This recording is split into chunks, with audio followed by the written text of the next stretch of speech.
Okay, well, oui, non, on n'a pas en anglais aujourd'hui. On est prêt pour démarrer là, non? Je crois qu'on est presque tous là. Et je vais essayer de rattraper un petit peu du premier cours. Donc, on s'était arrêté là, il me semble, lundi matin. On avait vu les systèmes de production, une technique de purification de particules virales. Et là, on est dans les techniques pour détecter, identifier et quantifier les virus. Et globalement, il existe toujours trois approches. Le premier, c'est de détecter, identifier et quantifier les virus via leurs effets sur la cellule hôte. Donc, on a des techniques basées sur le comportement de cellules infectées en culture cellulaire. Ça, c'était probablement les premières techniques pour identifier, quantifier les virus. Ensuite, on a deux possibilités avec des techniques un peu plus modernes, soit de détecter la présence de protéines virales, d'antigènes viraux, avec des anticorps spécifiques, c'est-à-dire des techniques basées sur l'immunochimie. Ou alors, on peut détecter la présence d'acides nucléiques viraux par les techniques de biologie moléculaire.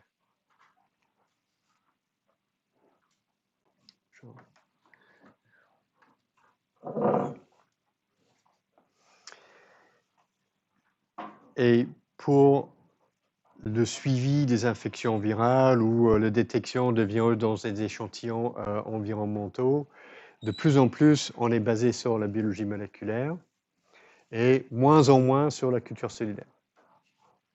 Et néanmoins, les techniques en culture cell sont essentielles si on veut cultiver et étudier les virus in vitro.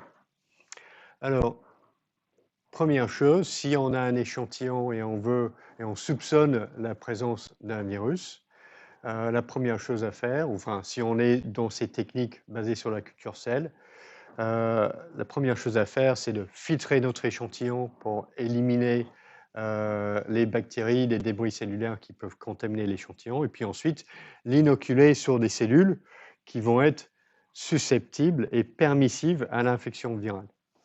On met ces cellules en culture et puis on va suivre pendant quelques jours pour observer l'émergence d'un effet cytopathogène sur des cellules. Et des effets cytopathogènes ou l'ECP provoqués par des virus peuvent être la formation d'inclusions cytoplasmiques ou nucléaires, éventuellement la lyse ou l'apoptose des cellules infectées et la formation de syncytia. Donc ici, c'est un exemple de lyse ou mort cellulaire provoquée par une infection virale. Là, c'est un exemple de inclusion nucléaire. Ici, on a ces sortes de petites boules là, et c'est ça que tout le monde est censé voir en TP. Donc, ce sont des cellules d'insectes ici, infectées par un virus sauvage qui forme ce qu'on appelle les corps d'occlusion dans le noyau, et ça, c'est typique de l'infection par un baculovirus. On peut se demander si on a quelque chose comme ça, comment on sait que c'est un virus? Ce n'est pas juste quelque chose de toxique pour les cellules dans notre échantillon de base, un produit chimique par exemple. Ce que l'on peut faire à ce moment-là, c'est prendre son agent ici et le réinoculer sur d'autres cellules pour voir si on a le même effet. Si on a un produit chimique toxique, plus on le dilue, moins on aura de l'effet. Tandis qu'avec un virus qui va se répliquer, si on a ce type de CP, on doit avoir néanmoins des particules virales qui sont libérées dans le son agent ou associées aux cellules tuées. Et dans ce cas-là, notre effet cytopathogène devrait se maintenir malgré le nombre de passages. Ce qui n'est pas le cas pour une molécule chimique qui ne va pas se répliquer. Alors, les syncytia, ça, c'est la fusion des membranes cytoplasmiques des cellules qui sont côte à côte, qui se touchent. Et c'est provoqué par certains virus enveloppés qui vont exprimer leurs glycoprotéines d'enveloppe à la surface des cellules infectées. Et ces glycoprotéines d'enveloppe virales vont provoquer la fusion avec des cellules voisines. Et donc, par exemple, ça c'est un exemple d'un énorme syncytium avec de multiples noyaux à l'intérieur de cette cellule géante. Donc, la formation de syncytia, c'est caractéristique de certains virus, avec des formes que des virologues historiquement savaient reconnaître. Donc, si on a des inclusions nucléaires, on a probablement le virus de la rougeole, ce type d'inclusion. Si on a des syncytia sans inclusion nucléaire, bon, on dirait que bah, c'est quoi ça? On a l'impression que c'est un peu la même chose, mais en tout cas, ça peut être virus respiratoire syncytial ou le virus des Orions. Donc, classiquement, ce type de technique était utilisé en laboratoire clinique, en routine. Mais actuellement, j'ai dit qu'on est passé sur des lignées immortalisées, mais même maintenant, actuellement, tout ça, on ne fait plus ça. On se base uniquement sur les détections et identifications du virus par PCR. Alors, qu'en est-il pour la quantification de virus infectieux? Donc, on a deux types de techniques. La technique par plage de Lise, qui est exactement la même chose que ce qu'on a vu pour les bactériophages au cours de L2 l'année dernière. Alors, si on veut faire ce type de manip avec un virus qui infecte des cellules eucaryotes, on commence par préparer des cellules qui vont pousser, des cellules adhérentes qui vont pousser en monocouche dans les puits. Ensuite, notre échantillon, on va préparer une série de dilutions en cascade et on va inoculer par exemple 1 ml de chaque dilution sur les cellules. Ensuite, on va enlever l'inoculum au bout d'1 ou 2 heures de contact avec des cellules et on va recouvrir avec un milieu nutritif mais gélosé. On met notre plaque dans l'incubateur pendant plusieurs jours et ensuite on va regarder si on a des plages de Lise. Et comme pour les bactériophages, lorsqu'on a une dilution très très forte, il n'y a plus aucune particule virale infectieuse qui reste dans le puits à cette dilution. Donc on aura 0 plage de Lise. Dans le puits inoculé avec une faible dilution, 1 sur 1000, il y a tellement de particules virales infectieuses dans le puits que toutes les cellules sont infectées et lysées, donc on ne peut pas compter. Et à un moment donné, on va avoir une dilution où on peut dénombrer des plages de Lise.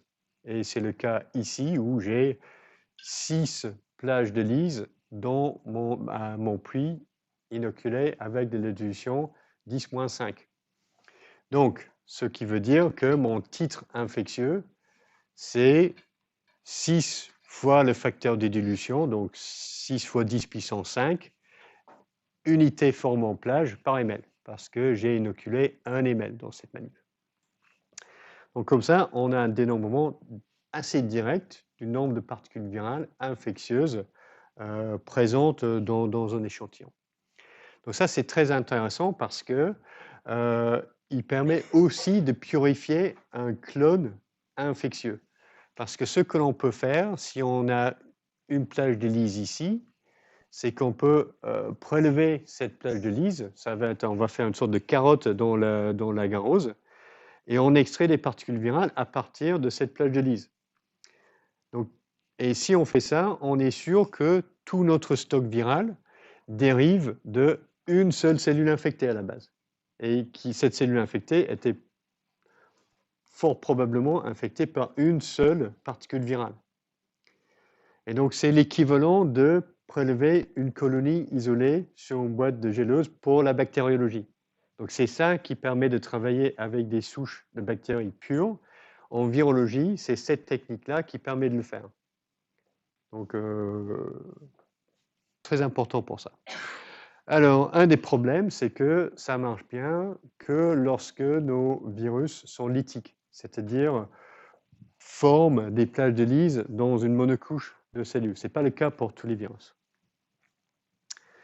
Alors, à côté de ça, l'autre technique pour quantifier le titre infectieux dans un échantillon de virus, c'est la technique dite de TCID50 ou dose infectieuse en culture tissulaire ou culture cellulaire en réalité.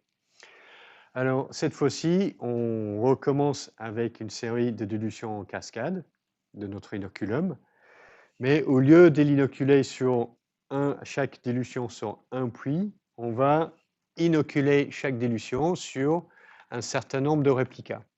Et ici, on va inoculer 6 puits à chaque dilution. Et on va inoculer 0,1 ml dans une plaque, par exemple, de format 96 puits. Donc pareil, ce qu'on va faire, c'est on va cultiver nos cellules infectées pendant plusieurs jours. Et ensuite, on va regarder au microscope et on va identifier les puits qui montrent un SCP et les puits qui sont indemnes de l'infection.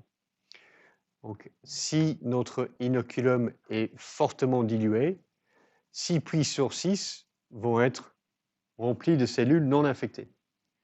Lorsqu'on a un inoculum qui est peu dilué, on aura 6 puits sur 6 qui montrent des signes d'infection.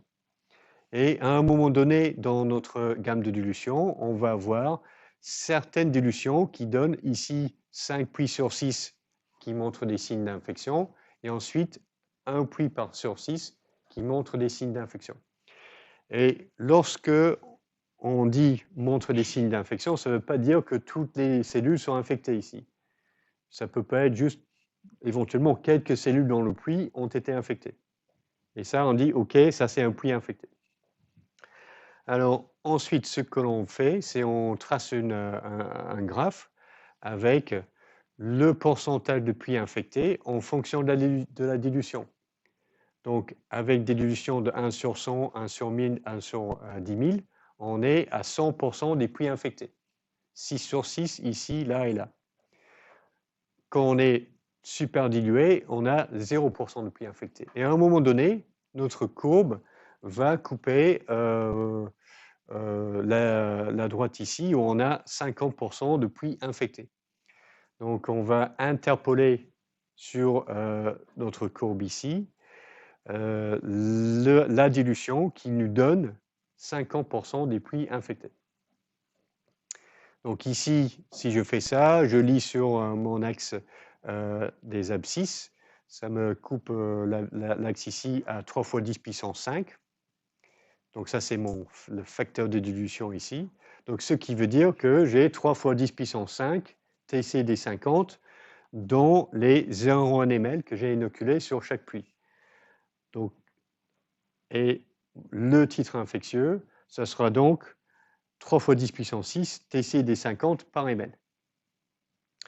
Alors, ces deux techniques pour mesurer le titre infectieux d'une particule virale sont assez différentes sur leur conception, mais les deux valeurs qui sortent, c'est relativement comparable. Donc globalement, si on utilise la même lignée cellulaire et le même virus, un titre en UFP par ml et un titre en TCID50 par ml, ça va être comparable. Et chacune de ces deux techniques donne une mesure du nombre de particules virales infectieuses dans un échantillon.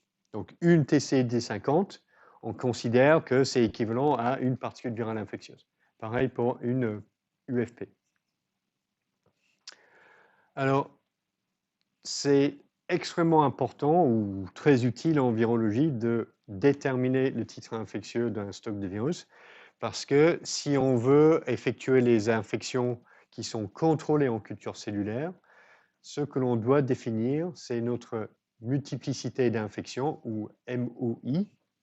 Et la multiplicité d'infections, c'est simplement le rapport entre le nombre de particules virales infectieuses en PFU ou en TCID50 et le nombre de cellules que je veux infecter.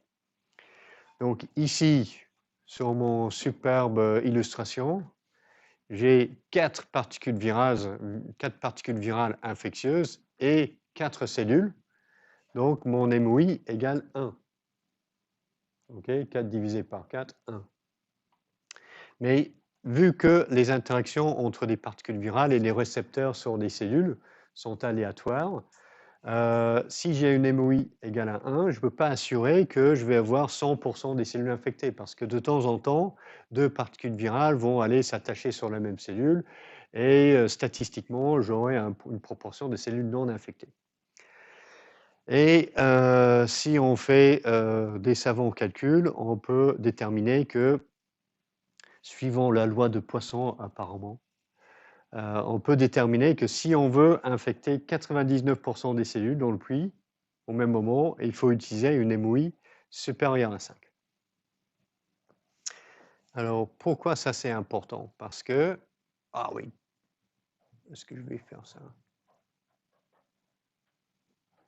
Oui, je vais faire ça d'abord et ensuite je vais poser la question. Alors, pourquoi ça c'est important? Parce que selon ce que l'on veut faire, on va utiliser une MOI différente. Si notre objectif, c'est d'amplifier un stock de virus, de faire pousser notre virus, dans ce cas-là, on va utiliser une MOI faible parce qu'on veut récupérer beaucoup plus de virus à la fin que ce qu'on a mis au départ. Ou alors, si on veut analyser la croissance virale sur plusieurs cycles de réplication, pareil, on va utiliser une MOI faible. Or, donc ça, c'est typiquement le type de manip si on veut savoir si on a un candidat pour une molécule antivirale, est-ce que notre molécule antivirale est efficace? Ce que l'on veut faire, c'est analyser la croissance de notre virus sur plusieurs cycles de réplication en présence ou en absence d'inhibiteurs. Ça permet de mettre en évidence une activité antivirale. Alors, si notre objectif est non pas de suivre plusieurs cycles de réplication, mais de savoir précisément ce que fait le virus à des temps courts après l'infection, à l'intérieur d'un seul cycle de réplication, c'est important de synchroniser toutes les infections au même moment. Et pour ça, il faut utiliser une MOI forte, supérieure à 1, probablement vers 5 ou 10. Parce que dans ces conditions-là, on met notre inoculum de virus, on laisse en contact avec des cellules susceptibles pendant 2 heures ou 3 heures. Ensuite, on enlève tout le virus qui s'est pas attaché et on remet des cellules en culture. Et donc, on sait que toutes nos cellules dans la culture là ont été infectées pendant les 2 mêmes heures de contact avec le virus. Et comme ça, on peut analyser dans le temps qu'est-ce qui se passe à l'intérieur d'un seul cycle de réplication. Donc, on a des utilisations un peu différentes et c'est pour ça qu'il est important de choisir la MOI de l'infection en fonction de ce qu'on veut faire. Ok, donc je vais vous proposer 2 exercices pour ça parce que ça va être la première chose que tout le monde va faire en TP. Donc, c'est important que tout le monde sait faire ce type de calcul. Donc, je vous laisse lire l'énoncé là. Je vais ouvrir l'exercice sur ma doc et comme ça, vous pouvez choisir.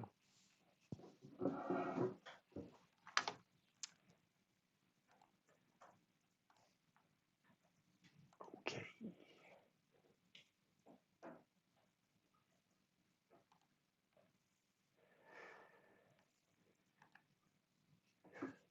Je vais essayer de voir quelle est la bonne réponse moi-même.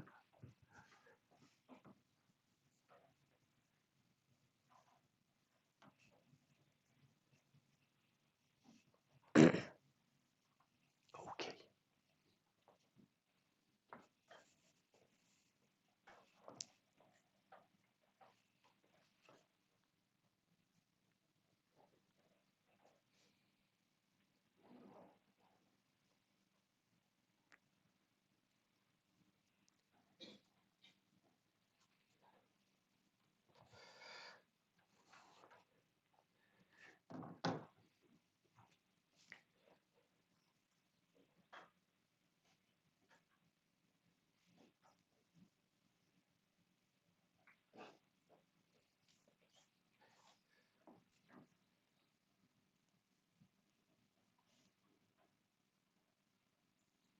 Total des votes, 4.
Ok, on va discuter les résultats un petit peu.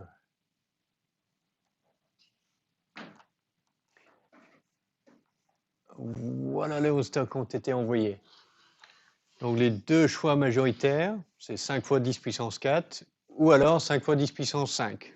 Et puis ensuite, 1 fois 10 puissance 5 ou 1 fois 10 puissance 6. Et la bonne réponse est 1 fois 10 puissance 5. Je vais vous expliquer pourquoi, parce que c'est un truc qui n'est pas évident, et tous les ans, le résultat, c'est un peu comme ça. Okay, donc, c'est pas... donc, l'exercice est là pour que on puisse expliquer et comprendre pourquoi, quelle est la bonne réponse et pourquoi. Alors, la chose à saisir ici, qui est très important, c'est que le volume dans lequel on fait l'infection n'a pas d'importance. Et c'est ça qui induit tout le monde en erreur. Parce qu'on a tendance à résumer en termes de concentration, tant de trucs par ml et des choses comme ça. Or, la MOI, c'est pas ça. La MOI, c'est le ratio entre le nombre de particules virales et le nombre de cellules. La notion de concentration, le nombre par ml, ce n'est pas important. D'accord? Donc, en fait, l'information ici, dans un volume de 0,5 ml, c'est superflu et il est même là pour vous induire en erreur, en réalité. Donc, les informations pertinentes dans l'énoncé, c'est le nombre de cellules que j'ai et la MOI que je souhaite. Donc, si j'ai 1 million de cellules et je veux une MOI de 1, combien de virus je dois mettre?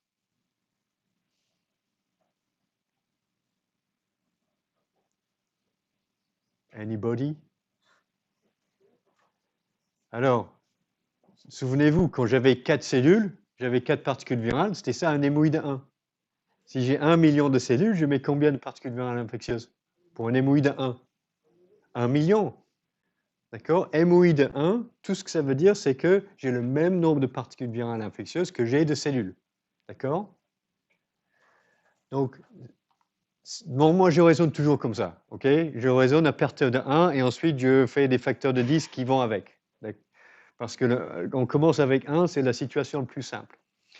Donc, moi, comment je raisonne une question comme ça, je dis, OK, j'ai 1 million de cellules.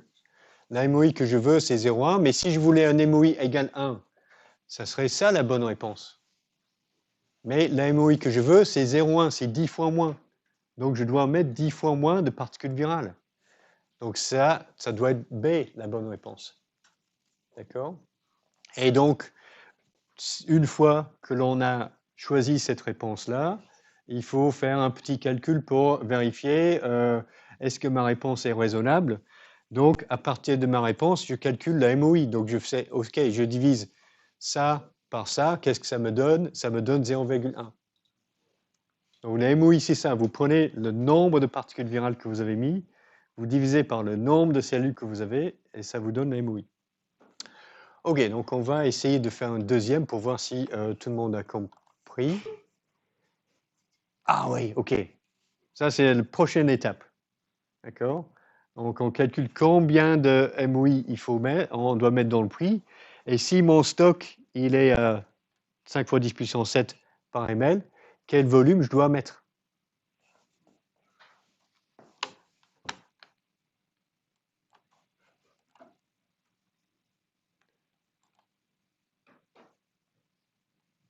OK, donc on va commencer ça.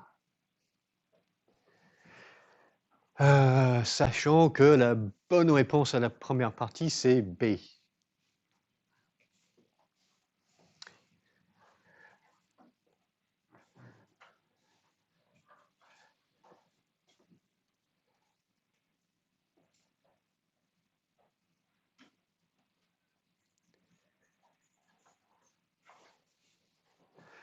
Et si vous avez un doute, n'hésitez pas à en discuter avec votre voisin ou votre voisine. Hein. Ah, j'ai pas mis le QR code. Il faut me dire. Ah non, il n'y a pas de QR code pour celui-là, bizarrement. Ah si.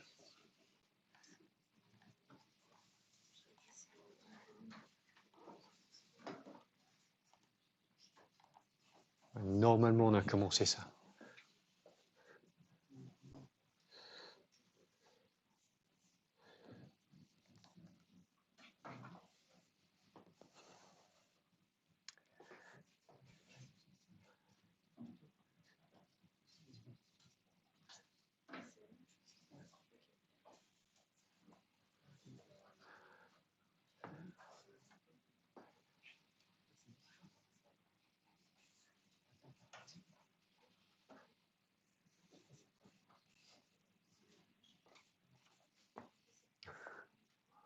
Bon.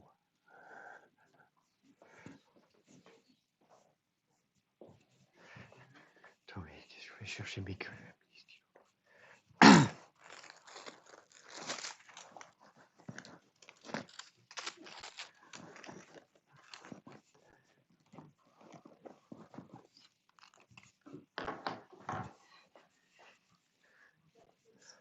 Il n'y a pas grand monde qui ose s'avancer hein, sur Madoc là.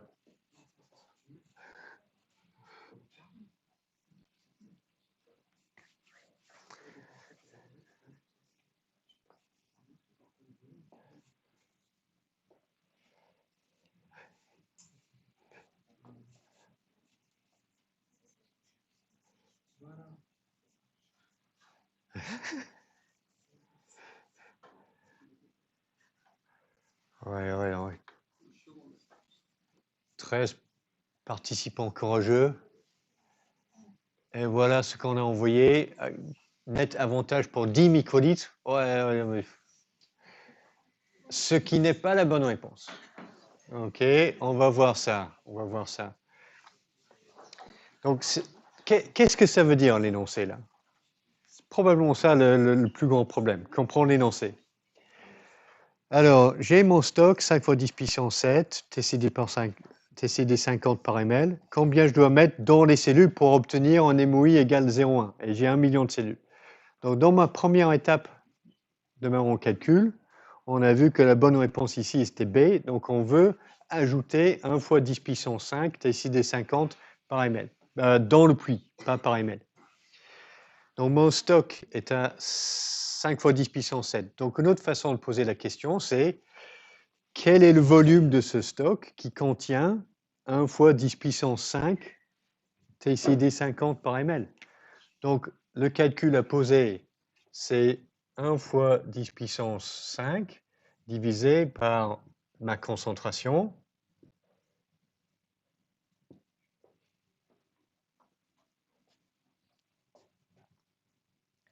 Parce que, pourquoi? Parce que ça, c'est en unité TCID 50. Ça, c'est en unité TCID 50 par ml.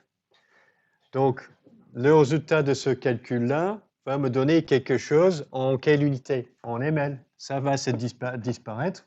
Et l'unité ici, ça c'est sur ml-1. Il va me donner une réponse en volume. C'est ça que je veux. Donc, je sais que c'est comme ça que je dois faire mon calcul. Et pas l'inverse. Donc, ça me donne quoi? Ça me donne 1 divisé par 5, 0,2 fois 10 puissance moins 2, parce que 10 puissance 5, 10 puissance 7, ml. Et si je veux exprimer ça en microlitres, parce que j'ai des microlitres ici, je vais multiplier par 1000, et donc ça va me donner 2 microlitres. OK? Donc la bonne réponse est B. Donc on peut le poser comme ça et faire le calcul et tout ça, ou alors on peut le raisonner en facteur de dilution ou un truc comme ça. Une autre façon de se dire, c'est que, OK, donc là, je veux 100 000. Là, ma concentration, c'est 50 millions. Le ratio entre les deux, c'est 500. Donc, je veux un 500e de 1 ml pour faire la bonne quantité. Donc, ça, pareil, on va tomber sur 2 microlitres comme réponse. OK? Donc, c'est comme ça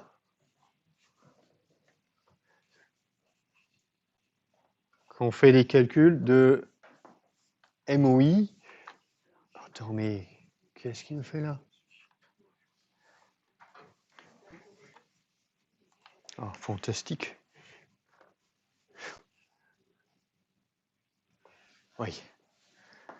OK, et qu'on lance des infections en culture cell avec des MOI précis. Donc ça, super important, et c'est ce que tout le monde va faire en TP. Alors, pour les techniques immunochimiques, l'idée de la base, c'est de détecter la présence des antigènes de protéines virales par des anticorps spécifiques. Et on peut citer la technique ELISA, par exemple. Dans ce cas-là, on aura une ELISA sandwich avec un anticorps immobilisé sur la surface solide qui va capter notre antigène viral, notre protéine virale. Un deuxième anticorps qui reconnaît un épitope distinct sur notre antigène viral, couplé avec un système de détection, par exemple la streptavidine et la peroxydase, qui va permettre de générer un signal colorié. Donc ça, on peut faire des ELISA qui sont quantitatives, et dans ce cas-là, le dosage va nous donner un résultat en nanogrammes ou en picogrammes par ml d'une protéine virale donnée. Donc on peut détecter la présence et quantifier combien on a de protéines virales. Donc là, on peut utiliser ce type de technique pour quantifier combien on a produit de protéines virales dans une culture. Oui, si on a des anticorps qui sont marqués avec des sondes fluorescentes, on peut les utiliser pour confirmer un effet cytopathogène que l'on a vu en culture cellulaire et distinguer quel virus est responsable de l'ECP. Un peu moins, mais c'est faisable, mais on ne l'utilise pas tellement. On peut prendre un échantillon biologique et faire une ELISA quantitative pour dire, OK, j'ai tant de picogrammes par ml de antigène viral dans mon échantillon. Mais relativement peu utilisé, parce que maintenant, on fait ça par biologie moléculaire. Alors, une des caractéristiques ici, c'est que une technique immunochimique ne distingue pas entre les particules infectieuses et les particules non infectieuses. Donc, si on a un titre en ELISA, on ne sait pas combien on a de PFU par ml, par exemple. On ne sait pas si notre virus est infectieux.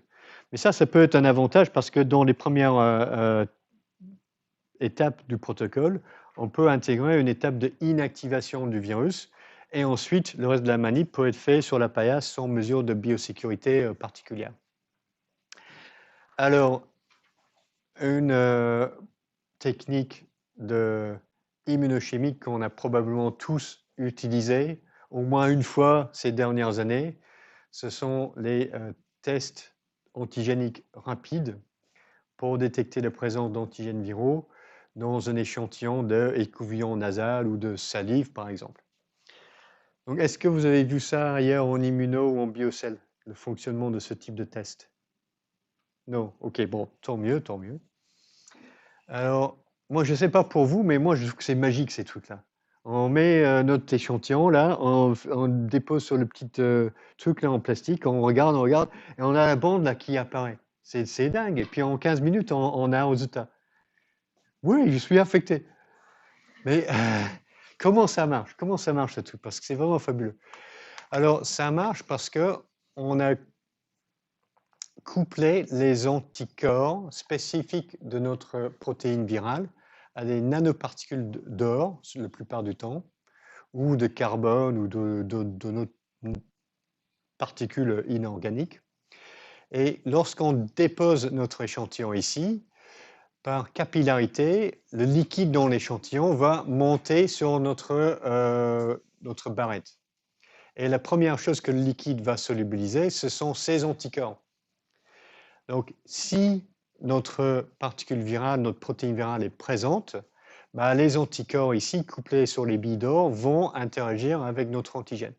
Et ces complexes billes, anticorps, antigènes vont migrer sur la barrette via la capillarité jusqu'à ce qu'ils arrivent sur la première ligne test. Et qu'est-ce qu'il y a sur la première ligne test? Il y a des anticorps contre un autre épitope sur notre protéine virale. Et du coup, chaque fois que j'ai un complexe antigène-anticorps BIDOR, ben, il va être capté ici sur la ligne de test par les anticorps spécifiques du virus. Alors, si on est négatif, on n'a pas la formation de ces complexes antigènes-anticorps ici aux premières étapes, mais on aura des anticorps et les BIDOR qui vont continuer à migrer. Et là, ils sont captés sur la ligne témoin. Et sur la ligne témoin, on a des anticorps contre des anticorps IgG de souris, la plupart du temps. Donc ça, ce sont des anticorps anti-IgG. Et ça, c'est juste pour montrer que voilà, le test a bien fonctionné. Donc ça marche, et c'est quand même extrêmement bien, parce qu'on a un résultat très rapidement. Le résultat est lisible à l'œil nu, on n'a pas besoin d'un appareil spécial pour lire le résultat. Et vu que les anticorps, ce sont des protéines qui sont relativement stables, tout le truc tout le kit est stable à température ambiante pendant quelques mois. Donc ça, c'est vraiment une série d'avantages qui sont non négligeables. Donc là, on a vu qu'on les utilise pour détecter les virus respiratoires. C'est développé pour la grippe initialement. Mais vraiment, ces tests ont pris leur envol avec la Covid-19. À chaque fois que vous avez que la ligne témoin qui est allumée, ça c'est un résultat négatif. Et un résultat positif, vous devez avoir les deux lignes visibles. Alors, une des questions, c'est quelle va être la protéine reconnue dans ce type de test? Donc, pour le SARS-CoV-2, comme tous les coronavirus d'ailleurs, la particule virale a une structure assez simple. Donc, on n'a que 4 protéines disponibles, représentées dans la particule virale.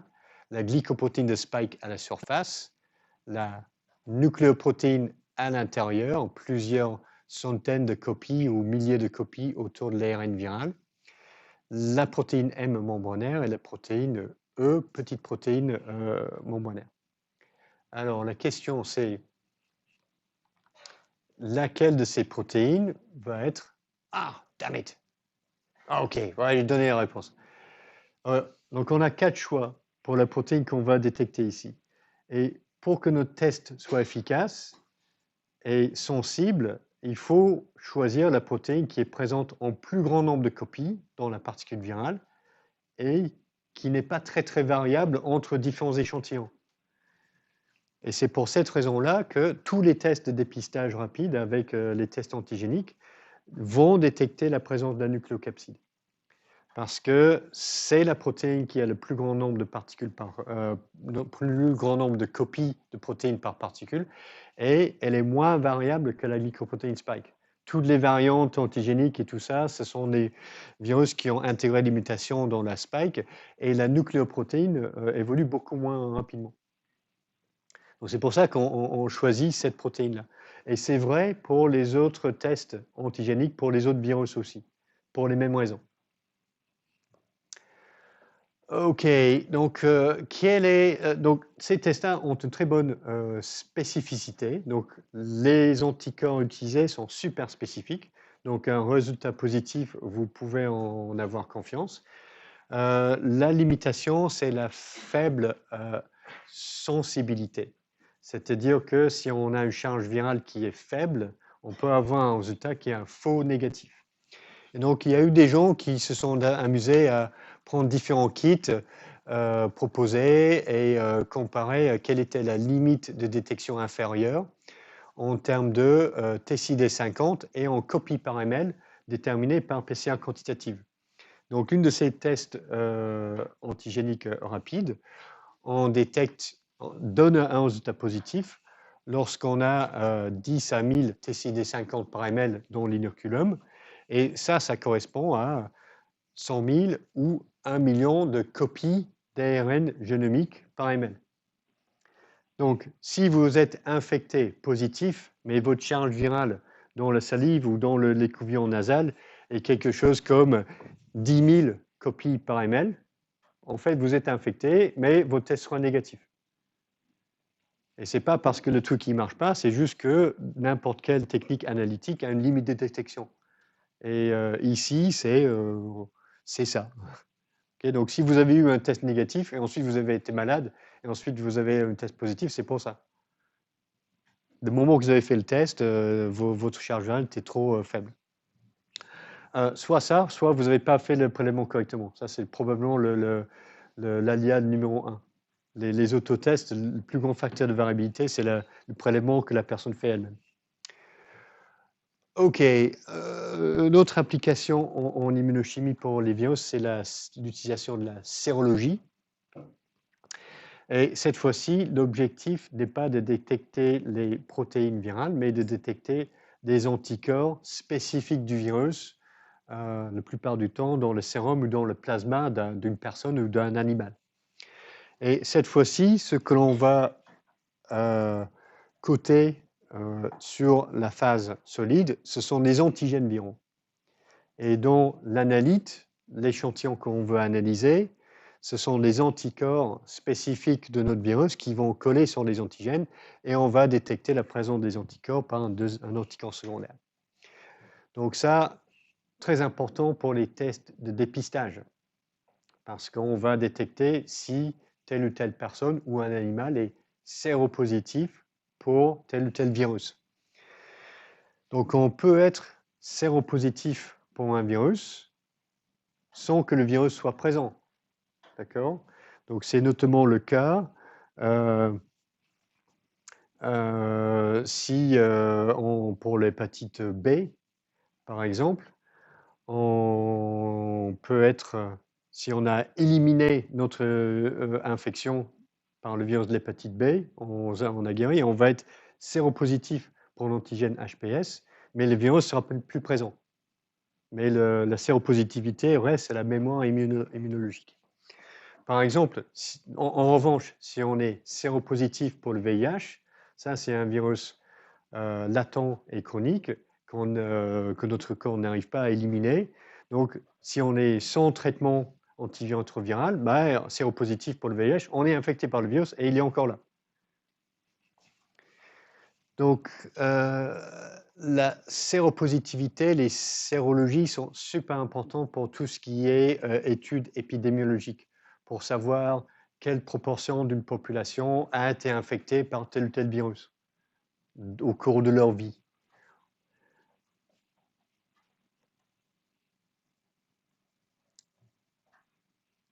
Ah oui, ça, les tests sérologiques rapides, je vais sauter ça parce que c'est moins intéressant, je dirais.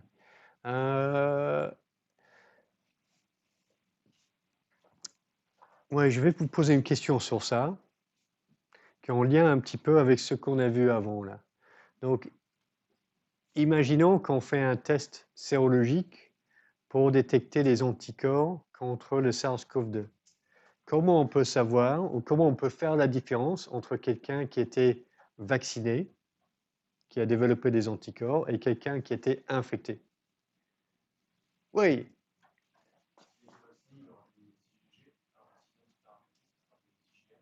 Ah, bien tenté, mais pas tout à fait vrai. Parce que si on est infecté, on va avoir des IgG au bout d'un certain moment quand même. La question, c'est quelle est la protéine ciblée dans le vaccin? Tous les vaccins commercialisés ciblent quoi? Vous ne savez pas? Tous les vaccins, que ce soit protéines recombinantes, ARN, tout ça, c'est basé sur la spike. Donc si on est vacciné et on a une réponse contre le vaccin, on va être séropositif contre la spike.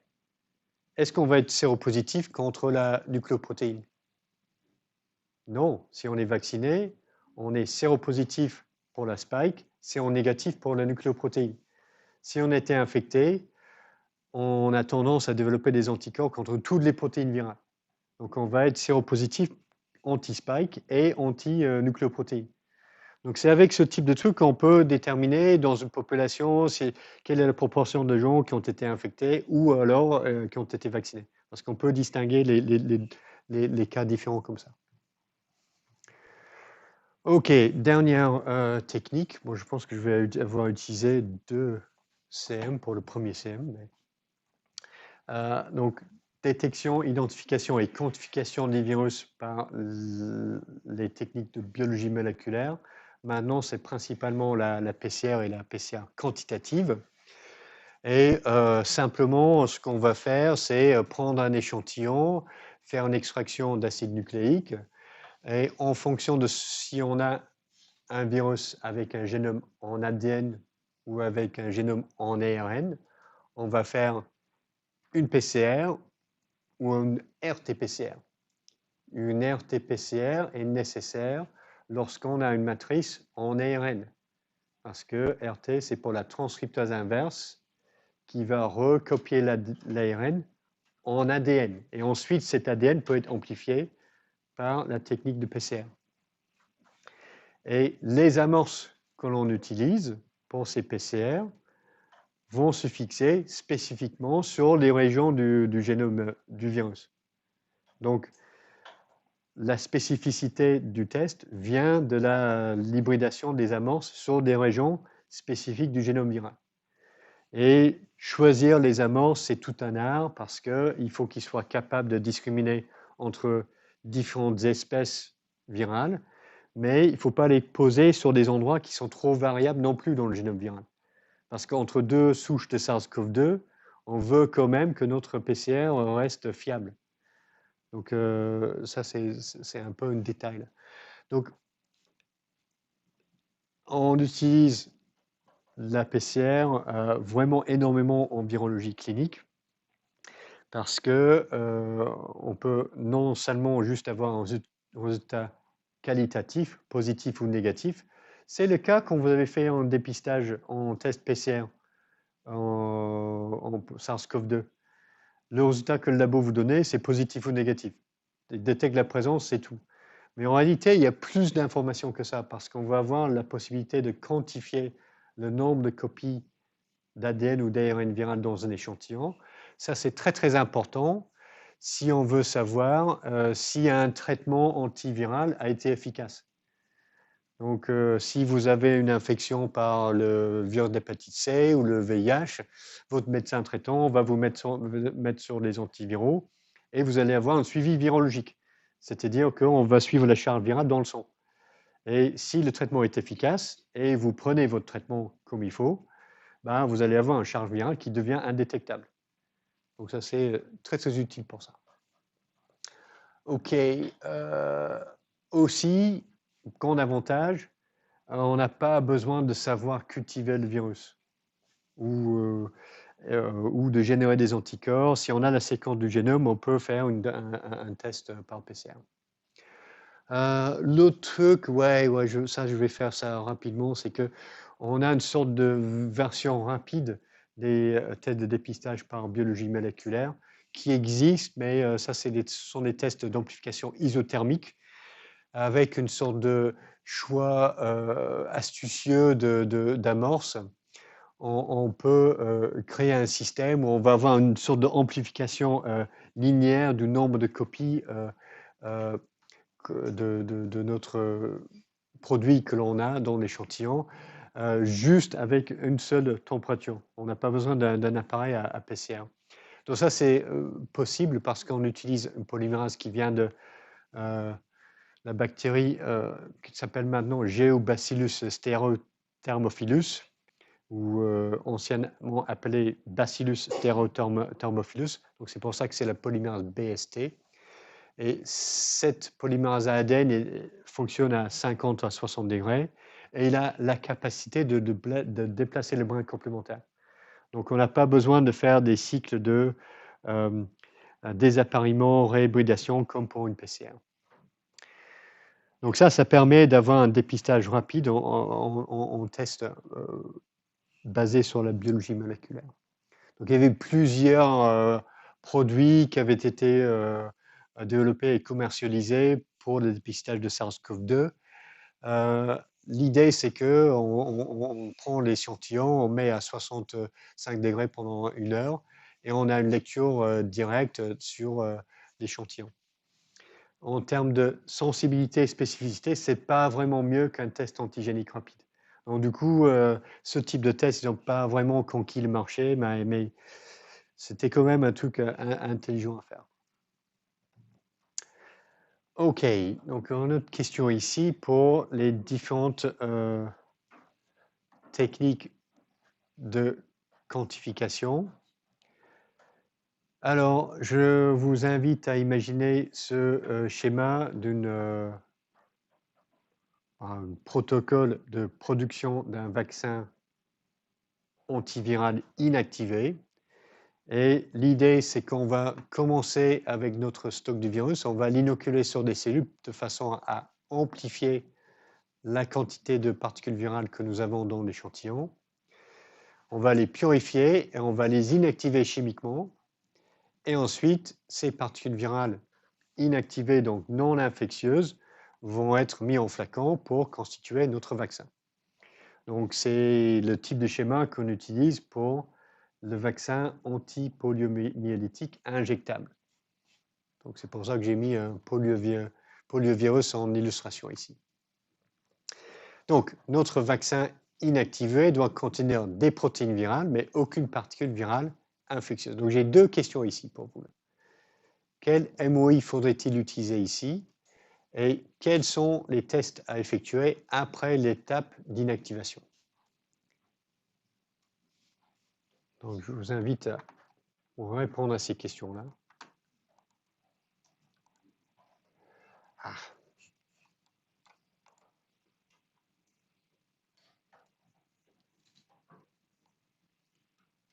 Ah, il s'est caché.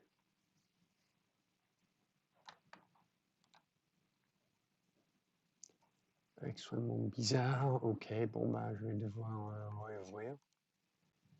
Ah non, il est là.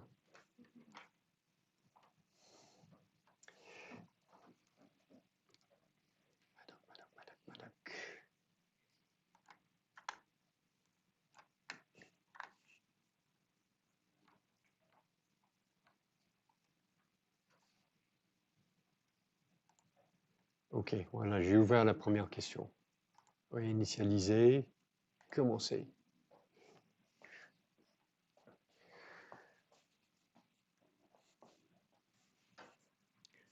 Ok, souvenez-vous, on utilise différents MOI en fonction de ce que l'on souhaite faire.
Ok, on a quelques réponses ici. Tout le monde qui a pris réponse 5, c'est faux. Bien sûr que c'est important, extrêmement important. Sinon, on est un peu deux écoles de pensée. On a la philosophie, on met le paquet, et on a la philosophie, non, on met très très peu. Et ici, pour savoir quelle est la bonne réponse, là, quel est notre but, Notre but, c'est d'amplifier notre stock viral. Donc, on veut récupérer beaucoup plus à la fin que ce qu'on a mis initialement. Donc, typiquement, ce type d'utilisation nécessiterait une faible MOI. Donc, pour cette étape-là, on mettrait plutôt un MOI faible. Et du coup, notre virus va s'amplifier pendant la culture. Donc là, la bonne réponse, là, ça va être 0,1 ou 0,01. Donc plutôt la réponse D pour ça, parce qu'on veut amplifier. Alors, la question suivante. Quels sont les tests à effectuer après l'étape d'inactivation pour valider ces caractéristiques-là?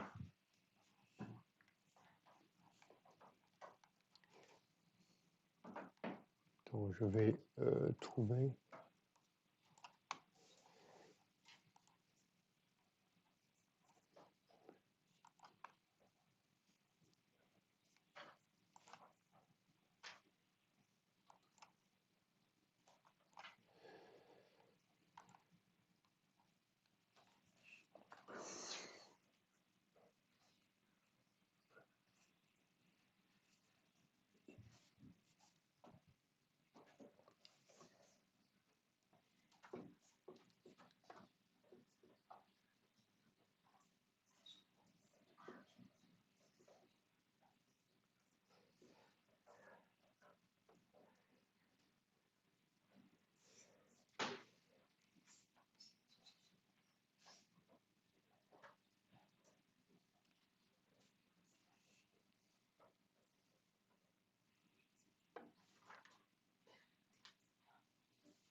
« 16 réponses, ça augmente pas beaucoup.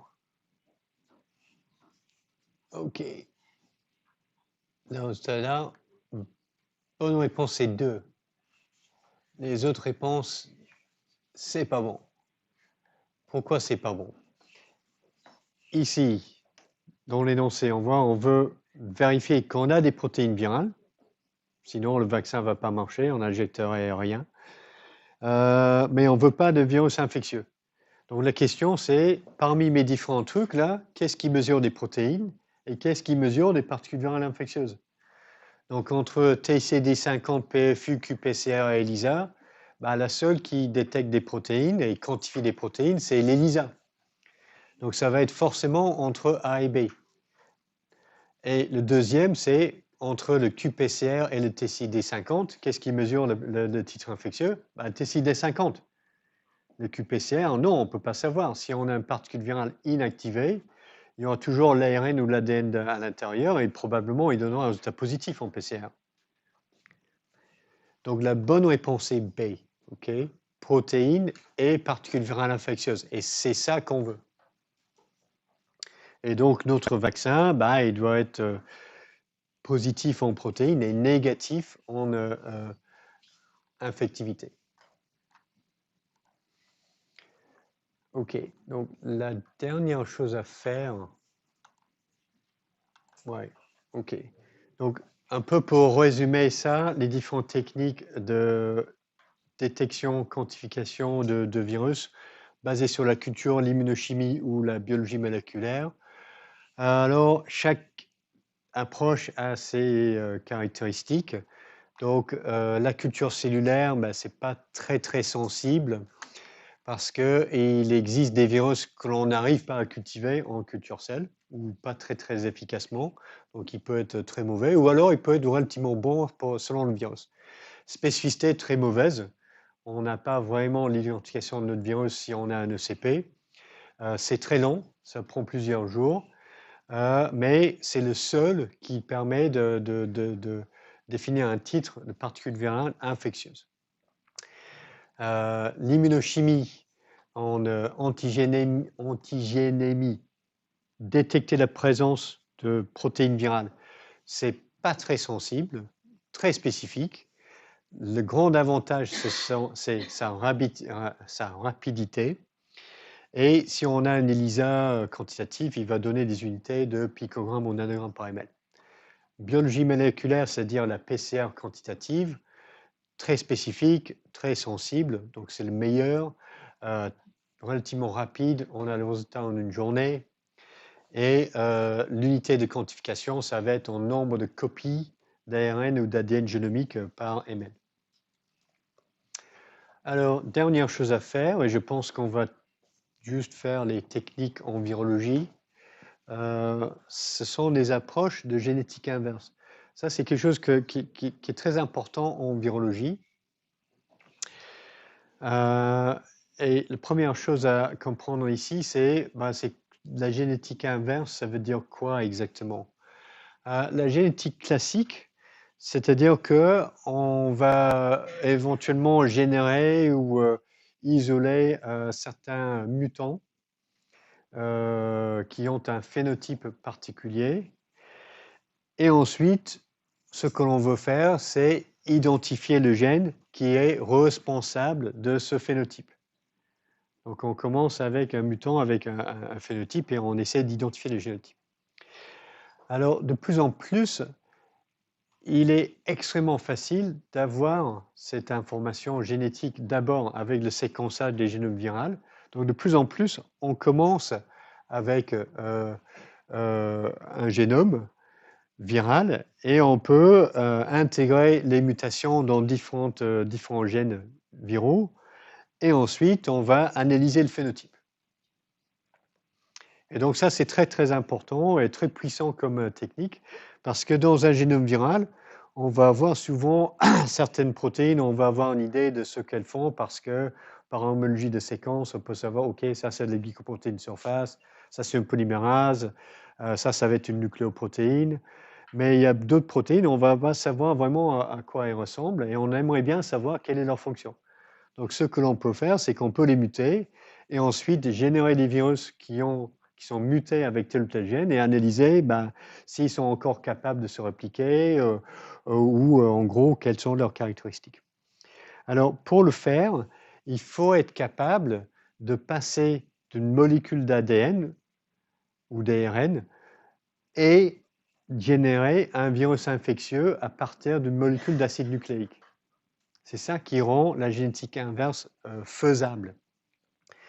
Donc, pour les virus dont le génome est en ADN double brun, c'est relativement simple parce que ce qu'on peut faire, c'est de cloner tout l'ADN du virus dans un vecteur de plasmide si la taille est moins de 15 ou 20 kilobases de longueur. Pour les gros génomes viraux, il faut un autre type de vecteur. À partir de ça, donc on peut muter notre ADN dans le vecteur chez Escherichia coli. Ensuite, on fait une extraction de l'ADN. On peut éventuellement recirculariser le génome viral, l'intransfecter dans des cellules. Et c'est ça qui va nous permettre d'obtenir des particules virales avec le génome qu'on aura modifié. Pour les virus avec un génome en ARN brun plus, pareil, c'est relativement simple. Ce que l'on peut faire, c'est de cloner tout le génome viral dans un plasmide.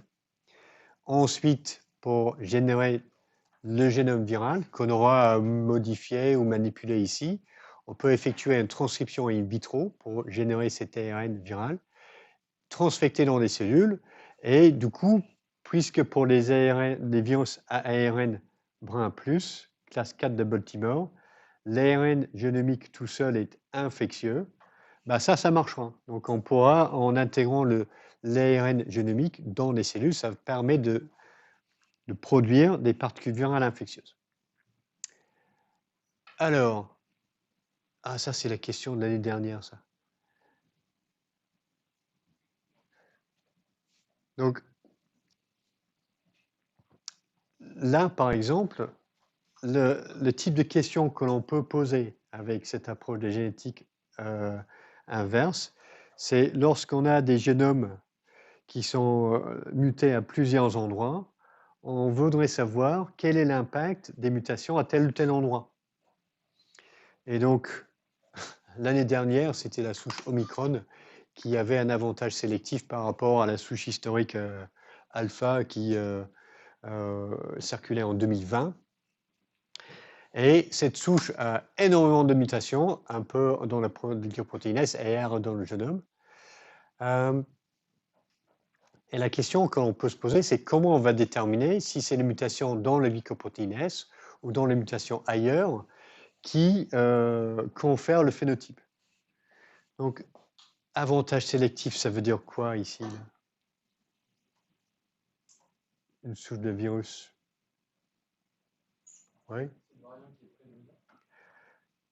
Oui, il devient prédominant, mais pourquoi? Il devient prédominant parce qu'il a un avantage sélectif. Mais ça veut, pour un virus, ça veut dire quoi?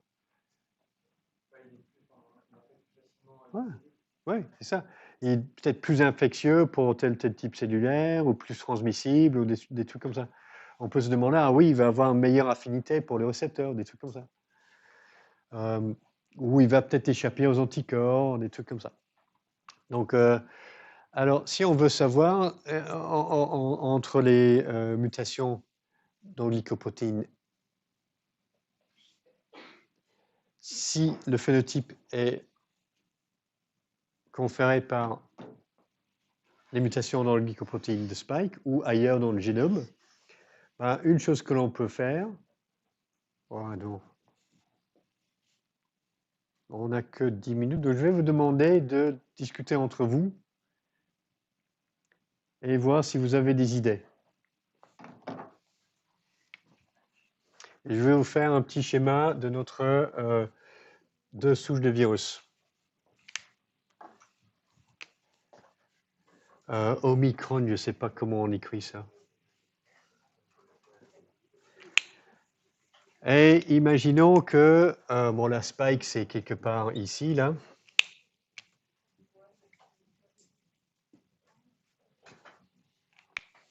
Et imaginez qu'on a une tonne de mutations ici et quelques mutations ailleurs dans le génome.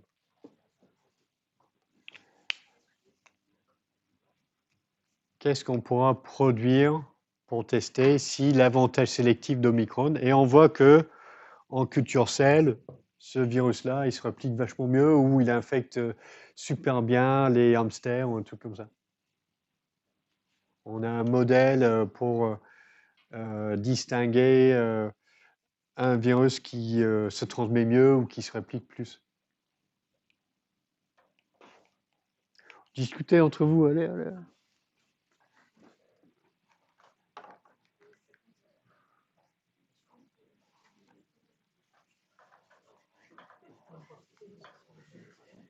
Ouais, on va faire ça un petit peu.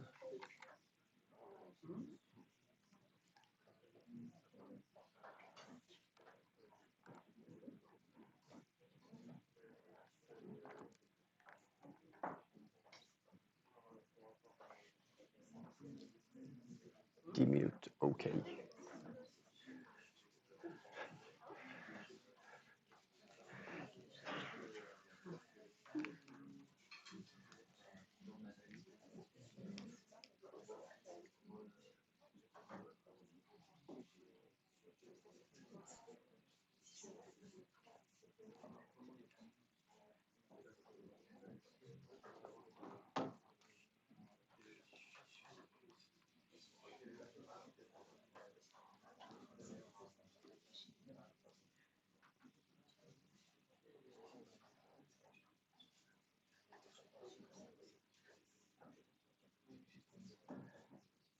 Ok, est-ce qu'on a une idée quelque part? Oui.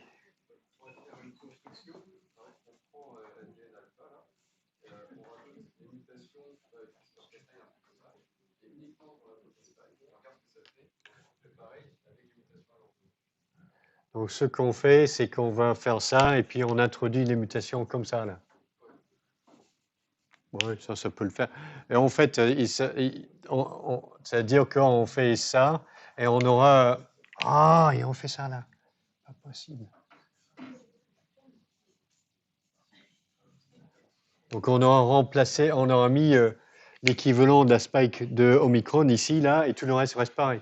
Et on teste, est-ce que ça réplique mieux que l'alpha? Oui, c'est ça. Ça marche, ça. Et dans ce cas-là, on pourrait dire, OK, ce sont les mutations dans spike qui confèrent ce phénotype. Et une fois qu'on a fait ça, on peut faire l'un ou l'autre pour savoir un peu exactement qui fait quoi, là. Donc, c'est le type de truc qui a été fait.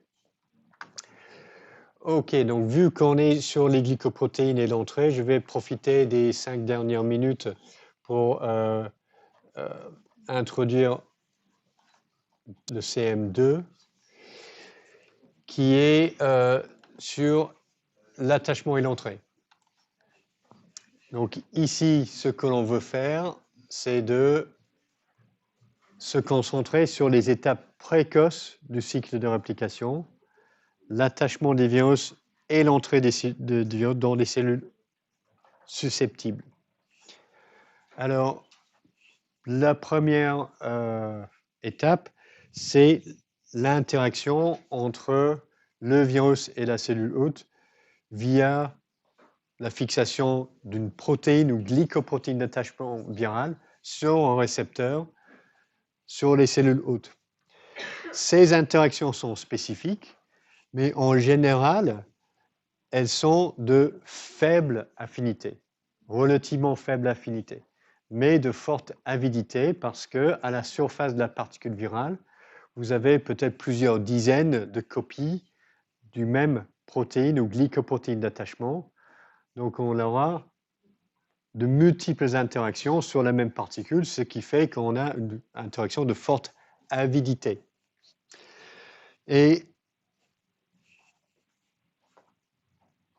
pour les virus enveloppés, clairement, ce sont les glycoprotéines d'enveloppe qui vont médier l'interaction avec les récepteurs spécifiques, tandis que pour les virus non enveloppés, ce sont les protéines de capsid qui vont interagir avec les récepteurs. Alors, les récepteurs sont souvent des protéines, mais peuvent aussi être des structures de nature glycanique. Donc, le grand exemple, c'est le virus de la grippe, qui se fixe sur des glycanes qui comportent de l'acide sialique. Donc, ce sont les acides sialiques qui font partie du récepteur d'attachement du virus de la grippe et d'autres virus. Alors, souvent, la nature du récepteur détermine le tropisme du virus, c'est-à-dire quelles cellules et quels tissus dans le corps vont être touchés par l'infection virale. Donc, c'est le cas pour le VIH qui va se fixer sur le récepteur CD4 et du coup, ce virus-là va infecter et tuer les lymphocytes TCD4+, et les cellules dendritiques. Le virus Epstein-Barr va se fixer sur le récepteur CD21 qui est exprimé par les lymphocytes B. Donc, c'est un virus qui va infecter spécifiquement les lymphocytes B. SARS-CoV-2, il infecte le récepteur AS2 à la surface des cellules épithéliales.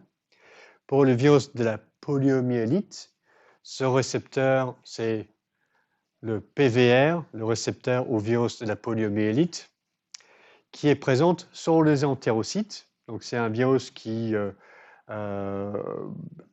se transmet par voie fécale orale, qui a un site d'infection initiale dans l'intestin. Mais malheureusement pour nous, ce récepteur est également exprimé par les neurones.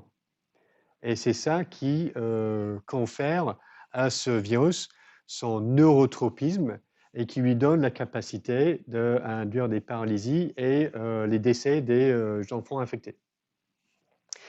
Donc la nature du récepteur, vraiment important pour le tropisme.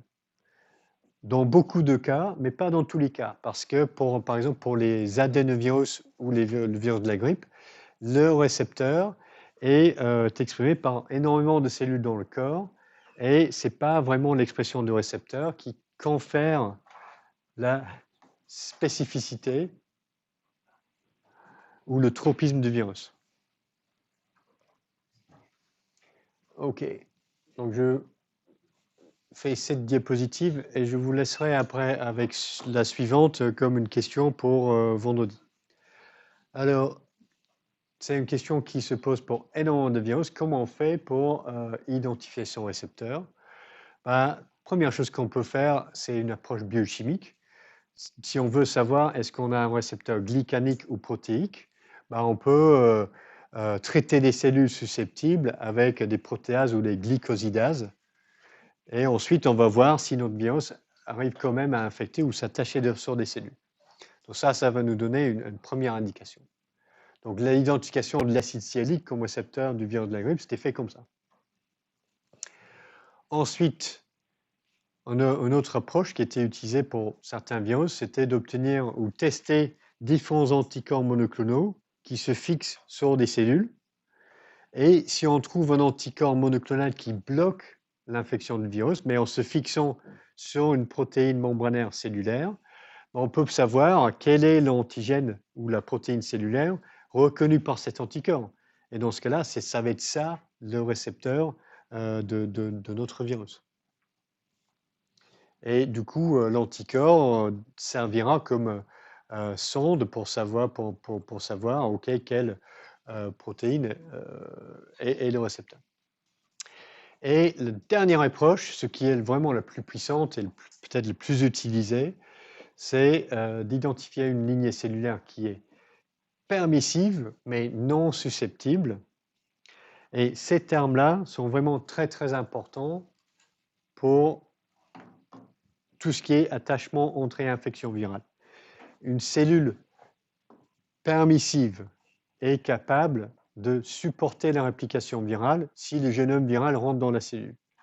Une cellule qui est susceptible permet l'attachement et l'entrée du virus. Donc, pour que le cycle de réplication s'accomplisse complètement, la cellule doit être susceptible et permissive à l'infection. D'accord ? Donc, une lignée cellulaire qui est permissive mais non susceptible, si le génome viral rentre dans la cellule, il peut se répliquer dans cette lignée cellulaire. Mais il est non susceptible, ça veut dire généralement que cette lignée cellulaire n'exprime pas les récepteurs du virus. Et donc, si on a ce type de lignée, on peut prendre une banque d'ADN cellulaire à partir d'une lignée cellulaire qui, elle est susceptible. On va le transfecter dans notre lignée qui est non susceptible et les différents clones, on va voir si elle est capable d'être infectée. Alors, ça, c'était un peu la technique classique. Dès les années 1980, on a identifié le récepteur du virus de la poliomyélite par cette technique-là. Maintenant, ce qu'on peut faire, c'est faire une banque avec une KO de tous les gènes possibles dans le génome par CRISPR-Cas9 dans une lignée susceptible et identifier les clones qui sont résistants à l'infection. Donc ça, c'est un peu la technique plus moderne. OK. Donc, je vais vous demander de... Ah non, on s'arrête là, c'est terminé. OK, donc vendredi, 8h, on reprend ici.